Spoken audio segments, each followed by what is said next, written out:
భార్యకి భర్త మండల హెడ్ క్వార్టర్కి పోయి యూరియా బస్త కోసమో విత్తనాల బస్త కోసమో బ్యాంక్ కోసమో పోతే కూలీలను తీసుకొని కూలీలు లేకపోతే సొంతంగా సర్ది కట్టుకొని పొలం కాడికి పోయి వ్యవసాయాన్ని చేసేది కూడా మహిళనే. అంతేకాదు పిల్లలకు ఫీజులు లేకపోతే బాధపడింది మహిళ. ఇంట్లో ఎవరికైనా ఆరోగ్యం బాగలేకపోతే బాధను అనుభవించేది కూడా మహిళనే గుర్తుపెట్టుకోండి. అందుకనే ఇవాళ గ్రామాలలో ఇళ్లలో ఎక్కువ బాధను అనుభవించే వాళ్ళు మహిళలు కాబట్టి మహిళలు ఏం కోరుకుంటారు?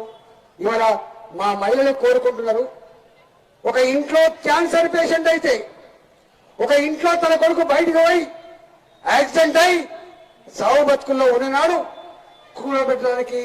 కుదవబెట్టడానికి పుస్తకాలు లేకపోతే, అమ్ముకోవడానికి ఇల్లు లేకపోతే, జాగ లేకపోతే ఆ కొడుకును బతికించుకోవడం కోసం ఆమె అనుభవించే నరకం ఏదైతే ఉందో ఆ నరకం దూరం కావాలని చెప్పి ఏ ఆరోగ్యశ్రీ కార్డు అయితే ఇచ్చిందో అది సరిగ్గా అమలు చేయమని చెప్పి నా ఆడబిడ్డలు కోరుతూ ఉన్నారు. దానికోసం వచ్చింది. ఇవాళ నరేంద్ర మోడీ గారు అనుకుంటే వచ్చే ఖర్చు పెళ్లి ఖర్చు, అనుకుంటే వచ్చే ఖర్చు ఇల్లు ఖర్చు, కానీ పిడుగు మీద పడ్డట్టుగా అనుకోకుండా వచ్చే ఖర్చు వైద్యం ఖర్చు. ఎప్పుడు ఎవరికి క్యాన్సర్ వస్తుందో, ఎప్పుడు ఎవరింట్లో యాక్సిడెంట్ అవుతుందో కాబట్టి అలాంటి పేద ప్రజలకు వైద్యం అందించాలని చెప్పి నరేంద్ర మోడీ గారి ప్రభుత్వం ఆయుష్మాన్ భారత్ కింద 10 లక్షల రూపాయల ఇన్సూరెన్స్ స్కీమ్ ని అమలు చేస్తున్న విషయం మీరు అందుకుపుచ్చుకోవాలని చెప్పి మేము కోరుతా ఉన్నాం. మొన్నటి దాకా ముఖ్యమంత్రి కేసీఆర్ ఆ మోడీ ఏందయా, మోడీ ఏంది, కీడి ఏంది, ఆయన 5 లక్షల రూపాయల ఆయుష్మాన్ భారత్ ఏంది, అంతకంటే గొప్పగా ఉండే ఆరోగ్యశ్రీని అమలు చేస్తున్నానని చెప్తా ఉన్నారు. కాబట్టి నేను డిమాండ్ చేస్తా ఉన్నా, రాష్ట్ర ప్రభుత్వం 10 లక్షల వరకు ఆరోగ్యాన్ని అందిస్తా అని చెప్పింది ఖర్చును. కేంద్ర ప్రభుత్వం కూడా 10 లక్షలు అందిస్తానని చెప్పింది. కాబట్టి పేదలకు అందించే విషయంలో ఈ ముఖ్యమంత్రి, ఈ రాష్ట్ర ప్రభుత్వం వాళ్లకు అండగా ఉండాలని చెప్పి వేదిక నుంచి నేను డిమాండ్ చేస్తా ఉన్నా. అందుకోసమే మా మహిళలు ఎదురు చూస్తున్నారు. ఇవాళ మా వాళ్ళు ఏమనుకుంటారు? ప్రభుత్వం ఇస్తా అంటే వద్దంటారా? దేనికని అక్కడికి వస్తాను తీసుకుంటాం. ఇవాళ ఇంతకుముందు మా శ్రీనివాస్ గారు చెప్పినట్టుగా అనేక హామీలు ఇచ్చింది. నేను ఆ హామీల గురించి ఇప్పుడే అమలు చేయమని చెప్పి డిమాండ్ కాదు, కానీ అమలు చేయకపోతే మాత్రం, నీవిచ్చిన డిమాండ్ మాత్రం అమలు చేయకపోతే కేసీఆర్కి ఏ గతి పట్టిందో రేవంత్ రెడ్డి కూడా అంతకంటే ఎక్కువ గతి పడుతుందని చెప్పి హెచ్చరిస్తున్నాడు. ఎందుకంటున్నా అంటే కేసీఆర్ ఈ జిల్లా, కేసీఆర్ చూసుకోవాలి.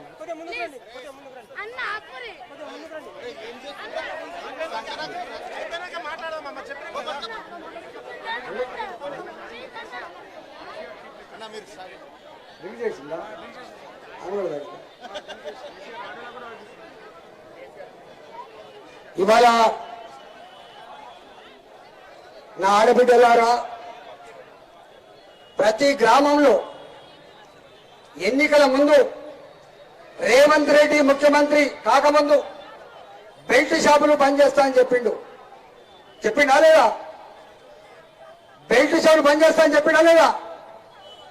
కానీ ఇంతవరకు ఎక్కడ కూడా బెల్ట్ షాపులు బంద్ కాలేదు. ఆనాడు కేసీఆర్ 150 మందికో 200 మందికో మగవాళ్లకు ఒక బెల్ట్ షాప్ పెట్టించిండు. ఆ బెల్ట్ షాపులో దానికి పొద్దుపొద్దులు లేదు, రాత్రిపూట కూడా లేదు, 24 గంటలు ఓపెన్ అయిండే షాపులు, బెల్ట్ షాపులు. నా గ్రామాలలో కడుపు నొప్పి లేస్తే ట్యాబ్లెట్ దొరకదు గ్రామంలో. కానీ అర్ధరాత్రి పూట తాగుడుకు బానిసైన వాడికి అర్ధరాత్రి పూట కుదిరేస్తే మాత్రం మందు సిద్ధ చెప్తున్నమాట. వాస్తవమా కాదు ఒకసారి చెప్పండి. ఇవాళ పంటలు పండినా, పెన్షన్లు వచ్చినా, రైతు బంధు వచ్చినా బరకత్ లేదని చెప్పి ఎందుకు బాధపడుతున్నారో వచ్చిన మొత్తం డబ్బులన్నీ కూడా పోయేది బెల్ట్ షాపుల కాడికి పోతా ఉన్నాయి, బెల్ట్ షాపుల కాడికి పోతా ఉన్నాయి. నేను డిమాండ్ చేస్తున్నా ఈ ప్రభుత్వాన్ని, ఈ బెల్ట్ షాపులు బంద్ చేయడానికి జీవోలు పెద్దగా అక్కర్లేదు, బెల్ట్ షాపులు బంద్ చేయడానికి ప్రజాభిప్రాయం అక్కర్లేదు, బెల్ట్ షాపులు బంద్ చేయడానికి మీటింగ్ అక్కర్లేదు. ఒక్క ఆదేశం ఇస్తే గ్రామాలలో ఉన్న బెల్ట్ షాపులు బంద్ అయిపోతాయి. నా గ్రామంలో బెల్ట్ షాపులు బంద్ అయిపోతే నా ఆడబిడ్డలు గ్రామాలలో ఇళ్లలో ప్రశాంతంగా బతికొస్తుంది. దీన్ని అందించే సత్తా నీ ప్రభుత్వానికి ఉందా లేదా తేల్చెప్పమని చెప్పి రేవంత్ రెడ్డి ప్రభుత్వాన్ని హెచ్చరిస్తా ఉన్నాడు. ఇవాళ ఇంతకుముందు చెప్పినట్టుగా కేసీఆర్ ఏమిచ్చిందో లేదో కానీ కేసీఆర్ మాత్రం బ్రహ్మాండంగా మీకు ఒక లెక్క చెప్పిపోతా. తెలంగాణ వచ్చినాడు తాగుడుతో ప్రభుత్వానికి వచ్చే ఆదాయం 10,700 కోట్లు. ఇవాళ ప్రభుత్వానికి వచ్చే ఆదాయం 45,000 కోట్లు. 45,000 కోట్లు గుర్తుపెట్టుకో. నీ పెన్షన్లకు ఇచ్చే డబ్బు 10,000 కోట్లు, నీ ఆరోగ్యశ్రీ కోసం ఇచ్చే డబ్బు 1,000 కోట్లు, ఇవాళ రైతు బంధుకి ఇచ్చే డబ్బు 11,000 కోట్లు. మొత్తం కలుపుతా కూడా నీకొచ్చేది 25,000 కోట్లు. నీ ఇంట్లో మొబైల్ తాగితే ప్రభుత్వానికి ఇచ్చే డబ్బు 45,000 కోట్లమ్మా. ప్రభుత్వం డబ్బు మనకొస్తుందా, మన డబ్బు ప్రభుత్వానికి పోతుందా? ఒకసారి ఆలోచన చేసుకోమని చెప్పుకోతున్నాను. నేను అంటున్నా ఈ ప్రభుత్వానికి, నా మహిళల కోసం తక్షణమే బెల్ట్ షాపులు బంద్ పెట్టి ఊళ్ళల్లో ఇళ్లలో ప్రశాంతతను కల్పించమని చెప్పి ప్రభుత్వాన్ని డిమాండ్ చేస్తున్నా. మూడోది, ఇంతకుముందు చెప్పిన కేసీఆర్ ఏమంటాడు, దేశంలో అన్ని ముఖ్యమంత్రుల కంటే కూడా నేనే గొప్పోని. మొన్న అసెంబ్లీలో 2 గంటలు హరీష్ రావు మాట్లాడతాడు, 2 గంటలు కేటీఆర్ మాట్లాడతాడు, 2 గంటలు కేసీఆర్ మాట్లాడతాడు. ఎవరు నోరిప్పినా ఎవరు మాట్లాడినా ఏం మాట్లాడతాం? Number 1 Telangana, number 1 Telangana, number 1 Telangana. నేను అంటున్నా వాళ్ళు నంబర్ 1 కాదని మట్ట కలిసిపోయింది. మరి ఈయనేమవుతాడు అని చెప్పి అడుగుతున్నాను. ఆనాడు నంబర్ 1 అన్న సీఎం 1,00,000 రూపాయలు రుణమాఫీ చేయకుండా ఎలుకల పడ్డాడు. 4.5 ఏళ్ల తర్వాత హైదరాబాద్ రింగ్ రోడ్ అమ్మితే వచ్చిన పైసలు, హైదరాబాద్ లో భూములు అమ్మితే వచ్చిన పైసలు 2 కలిపి రైతు రుణమాఫీకి ఇస్తే వడ్డీకే సరిపోయినే తప్ప అసలు తేరిందా రైతులారా? ఆలోచన చేయమని చెప్పుకుంటున్నా. మరి అంత పెద్ద తురుమ్ ఖాన్, అంత పెద్ద నంబర్ 1 ముఖ్యమంత్రి 1,00,000 రూపాయలు రుణమాఫీ చేయకపోతే, 24,000 కోట్ల రూపాయలే అప్పు కట్టకపోతే, ఇవాళ 34,000 కోట్ల రూపాయల రైతుల రుణమాఫీని 2 లక్షల వరకు ఒకే సంవత్సరం చేయగలిగే సత్తా నీకుందా? రేవంత్ రెడ్డి గారు దీనికి సమాధానం చెప్పగల దమ్ముందా అని చెప్పి అడుగుతా ఉన్నా. నిన్ననేదో ఛాలెంజ్ చేస్తాడు. ఈ రైతు బంధును ఒకే సంవత్సరం 2 లక్షల లోపు అమలు చేస్తే ఎక్కడంటే అక్కడ చర్చకు సిద్ధం. వస్తావా? దమ్ముంటే రా అని చెప్పి నేను డిమాండ్ చేస్తా ఉన్నా. నీ దమ్ములేదు. ఇట్లా అనేకం ఉన్నాయి. రైతులకు ఇంకేమి ఇస్తాడు? 3 లక్షల వరకు 1 రూపాయి వడ్డీ లేకుండా రైతులకు రుణాన్ని అందిస్తా అని చెప్పిండు. నాకు తెలిసి ఆయన ఇచ్చిన 66 హామీలు 420 రకాల కోరికలు ఏవైతున్నాయో ఇవాళ ఇచ్చిన వాళ్ళకు తెలవదు, మనకు తెలవదు, చివరికి పత్రికలకు మరి వాళ్ళని అప్పుడప్పుడు చదువుతున్నారో తెలియదు. కానీ ఒక గన్ని హామీలు ఇచ్చాం. వరంగల్ పోతాడు, రైతు డిక్లరేషన్ అంటాడు, ఇంకొకటి వేడు మహిళా డిక్లరేషన్ అంటాడు, ఒకటి వేడు విద్యార్థుల డిక్లరేషన్ అంటాడు. అన్ని డిక్లరేషన్లు ఇచ్చినావు.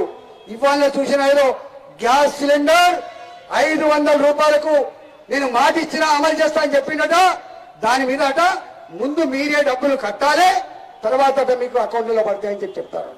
నేను అంటా ఉన్నా, మాకెందుకు పని పెడతావు? గ్యాస్ ఏజెన్సీలు ఏవైతున్నాయో వాళ్ళకే నేరుగా మీరు డబ్బులు ఇవ్వాలి. కానీ మేము మొత్తం డబ్బులు కట్టిన తర్వాత మళ్ళీ మీరు వాపసు ఇస్తానేది ఇది అంత ఆమోదయోగ్యం కాదు. నువ్వు అనుకుంటా ఉన్నావు ఏదో కింద పెట్టి మీద పెట్టి గోల్మాల్ చేస్తా అంటే, ప్రజలు గోల్మాల్ అయ్యే వాళ్ళు కాదు. రేపు గోల్మాల్ చేసేది కాంగ్రెస్ ప్రభుత్వాన్ని చెప్పి ఈ సందర్భంగా గుర్తు చేస్తా ఉన్నాం. ఇవాళ అమ్మ నరేంద్ర మోడీ గారు కోటేయాలని చెప్పి అంటున్నాం. అవును అంటున్నాం.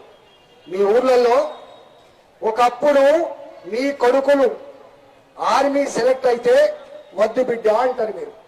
ఎందుకు? బార్డర్లో ఎప్పుడు తూటాలు తగులుతాయో, ఎప్పుడు చచ్చిపోతాడో, ఎప్పుడు నా బిడ్డడి శవమత్వం అని చెప్పి బాధపడ్డాడు. మిలిటరీలో జాయిన్ అయింది అంటే ఏడిచేది మంచి చచ్చిపోయినట్టు.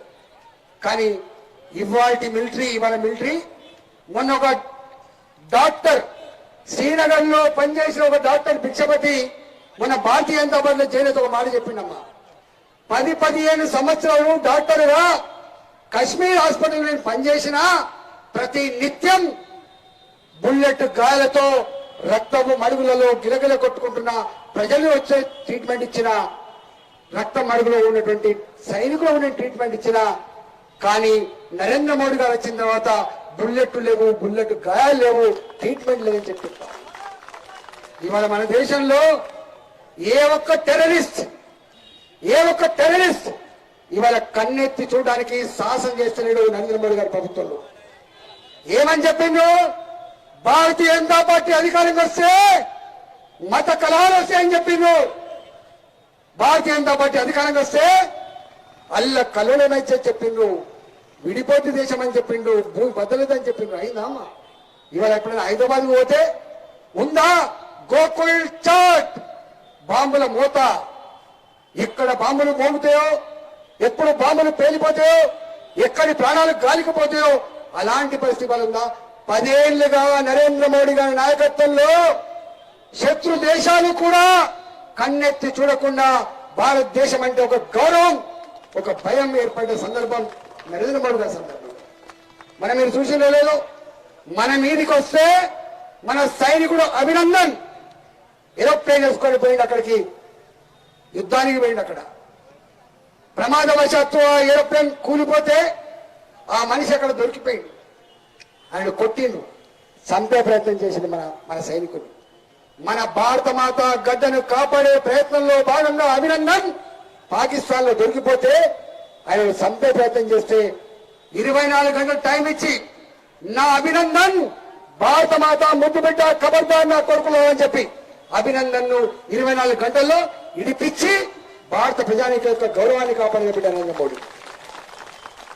ఇవాళ నిన్న సిద్దిపేటలో నేను మాట్లాడుతుంటే ఒక ఆయన సైనికు వచ్చి ఒక మాట చెప్తాడు, అన్నా నా కొడుకు యుక్రెయిన్ లో మెడిసిన్ చదువుతా ఉన్నాడు, ఎంబీబీఎస్ చదువుతా ఉన్నాడు. అక్కడ యుద్ధం జరిగిన నాడు నా కొడుకు చచ్చిపోతామని చెప్పి భయపడ్డా. కానీ నరేంద్ర మోడీ గారు యుద్ధాన్ని ఆపి మొత్తం పిల్లల్ని, భారతదేశ పిల్లలు మాత్రమే కాదు, పాకిస్తాన్ పిల్లలు కావచ్చు, శ్రీలంక పిల్లలు కావచ్చు, మన ఏరోప్లేన్లలో మన జెండా కట్టుకొని వాళ్ళు ఇళ్లకు సాగనంపిన బిడ్డ నరేంద్ర మోడీ గారు చెప్తున్నారు. వేరొకరు ఒక విద్యార్థి వచ్చినట్టు అంటే ఆపద వచ్చినప్పుడు ఆదుకోగలిగే సత్తా ఉన్న బిడ్డ. ఇవాళ కరోనా వస్తే ఏం చేసిందమ్మా? ఏం మాట్లాడి కరోనా వచ్చినాడు? ఈ దేశంలో కరోనా వస్తే కుప్పలుగా చచ్చిపోతారు, ఇక్కడ ఆక్సిజన్ లేదు, ఇక్కడ బెడ్లు లేవు, డాక్టర్లు లేవు అని చెప్పి, కానీ గుట్టలుగా చచ్చిపోలే. కరోనా వస్తే నా ప్రజలు ఆకలితో ఉన్నదని చెప్పి మనిషికి 5 కిలోల బియ్యం చొప్పున ఇచ్చి ఇవాళ ఇప్పటికీ రేపు 25 వరకు కూడా కేంద్ర ప్రభుత్వమే మనిషికి 5 కిలోల బియ్యం ఇచ్చి ఆకలి తీరుస్తున్న బిడ్డ నరేంద్ర మోడీ. గుర్తుపెట్టుకోండి, వ్యాక్సిన్ ప్రపంచంలో వ్యాక్సిన్ ఎక్కడ రాలే.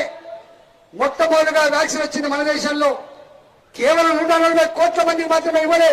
ప్రపంచంలో ఉన్న పేద దేశాలకు వ్యాక్సిన్ ఇచ్చి ప్రపంచ ప్రజానీకాన్ని ఆరోగ్యాన్ని అందించిన కాపాడిన బిడ్డ నరేంద్ర మోడీ గారి విషయం మర్చిపోకండి. ఇవాళ ఒకప్పుడు భారతదేశం అంటే ఏముంటే ఇవాళ ఏముంది? అందుకే భారతదేశానికి ఆపదొస్తే ఆదుకునే దమ్మున్న దేశం ఎక్కలేదు ప్రపంచంలో. కానీ పక్కోనికి ఆపదొస్తే ఆదుకోగలిగే శక్తి భారత ప్రభుత్వం సంతరించుకుంది. గది 10 ఏళ్ల కాలంలో మోడీ సాధించిన విజయం అని చెప్పి మనం చేస్తున్నాం. ఇవాళ మనం చూస్తూ ఉన్నాం రోడ్లని, మనం చూస్తూ ఉన్న రైల్వే స్టేషన్లు. ఒకప్పుడు సికింద్రాబాద్ రైల్వే స్టేషన్ పోతే ముక్కు మూసుకొని పోయేది. అక్కడ పందికొక్కులు, ఎలుకలు, ఈగలు, దోమలు మలమూత్రాలతో కప్పు కొట్టేది. ఇవాళ పోయి చూడండి, ఎయిర్పోర్ట్లు ఎట్లున్నాయో నా సికింద్రాబాద్ రైల్వే స్టేషన్ అట్లే ఉన్నది. ఇవాళ నా కాచిగూడ రైల్వే స్టేషన్ అట్లే ఉంది, ఇవాళ నా నాంపల్లి రైల్వే స్టేషన్ అట్లే ఉంది, రేపు మెదక్ రైల్వే స్టేషన్ కూడా అట్లే ఉండబోతుంది. కానీ రోడ్లు కావచ్చు, ఇన్ఫ్రాస్ట్రక్చర్ కావచ్చు, భద్రత కావచ్చు, బాగా కావచ్చు, ఇవన్నీ పక్కకు పెట్టు. నా ఆడబిడ్డలు ఒకప్పుడు చిన్న చిన్న ఇళ్లలో టాయిలెట్స్ ఉండేది కాదు, చెంబు పట్టుకొని బయటికి పెట్టారు. చిన్న ఇళ్లలో ఉన్న చిన్న పిల్లలు స్కూలుకు పోయేటోళ్ళు, కాలేజీ పోయేటోళ్ళు, వాళ్ళ ఫ్రెండ్స్ ఇంటికి వస్తే, నేను ఉన్న వాళ్ళ ఫ్రెండ్స్ ఇంటికి వస్తే టాయిలెట్ లేదంటే బాధపెట్టేళ్ళు, కుంగిపోయేటోళ్ళు. అలాంటి పేదలు చెంబు పట్టుకొని బయటకు పోయేటువంటి దుస్థితి ఉండద్దు. నా తల్లుల ఆత్మగౌరవం పెరగాలని చెప్పి 12 కోట్ల ఇళ్లలో టాయిలెట్స్ కట్టించి మహిళల ఆత్మగౌరవాన్ని కాపాడిన బిడ్డ నరేంద్ర మోడీ. సొంత ఇంటి కళ ఇక్కడ కేసీఆర్ అమలు చేయకపోవచ్చు, ఇక్కడ కేసీఆర్ అహంకారంతో నువ్వేంది నాకు ఇచ్చా అని చెప్పి అనొచ్చు. కానీ 4 కోట్ల పేదలకు ఇల్లు కట్టించి ఇవాళ సొంత ఇంటి కళ నిర్మించిన బిడ్డ నరేంద్ర మోడీ గారు. అందుకే మేము అంటున్నాం, ఇక్కడ ఈసారి ఓటేస్తే నరేంద్ర మోడీ గారు తెలంగాణకు అభివృద్ధికి బాటలు వేశాడు కాబట్టి కమలం పువ్వు గుర్తుకు ఓటేయమని చెప్పడానికి వచ్చినాం. నరేంద్ర మోడీ గారిని ఆశ్రయించమని చెప్పి వచ్చినాం. రాబోయే కాలంలో ఉండే పార్టీ మొదదాకా కేసీఆర్ అన్నాడు, ఇక్కడేందా మహారాష్ట్ర నా పార్టీ ఉంటది, మధ్యప్రదేశ్ నా పార్టీ ఉంటుంది అని చెప్పిండు. అక్కడ పోయింది, ఇక్కడ పోయింది, ఇవాళ కథమైపోయింది. ఒకప్పుడు వెలిగిపోయింది ఆ పార్టీ, ఇవాళ కథమైపోయింది. రేపు భవిష్యత్తులో ప్రజలకు నాయకత్వం వహించే పార్టీ, ప్రజలకు మేలు చేసే పార్టీ, ప్రజలను ఆపదలో ఆదుకునే పార్టీ భారతీయ జనతా పార్టీ మాత్రమే. కాబట్టి మీరు కమలం పువ్వు గుర్తుకు ఓటేయండి, నరేంద్ర మోడీ గారిని ఆశీర్వదించండి అని చెప్పి మేము చెప్పడానికి వచ్చినాం. మమ్మల్ని ఆశీర్వదించినందుకు మీ అందరికీ మా పక్షాన ధన్యవాదాలు తెలియజేస్తున్నా. జై తెలంగాణ, జై తెలంగాణ. నరేంద్ర మోడీ గారి నాయకత్వం, నరేంద్ర మోడీ గారి నాయకత్వం. భారత్ మాతాకి, భారత్ మాతాకి. కమలం పువ్వు గుర్తుకే, కమలం పువ్వు గుర్తుకే.